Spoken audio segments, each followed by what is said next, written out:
India's metro network and ரைடர்ஷிப் குவாட்ரபிள்ட் இந்த last decade. அதாவது கடந்த 10 வருஷத்தில் இந்தியாவோட மெட்ரோ நெட்வொர்க்கும் அதனுடைய பயன்பாட்டாளர்களுடைய எண்ணிக்கையும் 4 மடங்காக அதிகரிச்சிருக்கு. மெட்ரோ நெட்வொர்க் அப்படிங்கிறது ஒரு சிட்டியில் எதுக்காக வைப்பாங்க அப்படின்னா டிராஃபிக்கை கண்ட்ரோலில் வச்சுக்கிறதுக்காகவும் ஏர் பொல்யூஷனை கண்ட்ரோல் பண்ணுறதுக்காகவும் தான் எஸ்டாப்ளிஷ் பண்ணுறாங்க. இந்தியாவில் ஃபஸ்ட்டாக இந்த மெட்ரோ ரயில் நெட்வொர்க், அதாவது எலக்ட்ரிசிட்டியில் ஓடக்கூடிய இந்த ரயில்ஸை எப்போ எஸ்டாப்ளிஷ் பண்ணாங்க அப்படின்னா 1984 கொல்கட்டாவில் தான் ஃபஸ்ட்டாக வச்சாங்க. இப்போ டேட்டா வைஸ் பார்த்தோம் அப்படின்னா 2014 இந்தியாவோட மெட்ரோ நெட்வொர்க் 248 கிலோமீட்டர் 5 சிட்டிஸை கவர் பண்ணுச்சு. இப்போ 2025 மோர் தென் 1000 கிலோமீட்டர், அதாவது 4 மடங்கு 23 சிட்டிஸை கவர் பண்ணுது. India third largest in this metro rail network. அதாவது ஃபர்ஸ்ட் பொசிஷன் சைனாவும், செகண்ட் யூஎஸும், தேர்ட் லார்ஜஸ்ட் ரயில் நெட்வொர்க்கை மெட்ரோ ரயில் நெட்வொர்க்கை இந்தியாவும் பிடிச்சிருக்காங்க.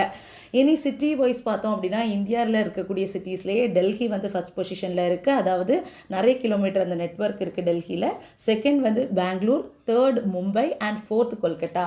Delhi, Bengaluru, Mumbai and fourth Kolkata. Thank you.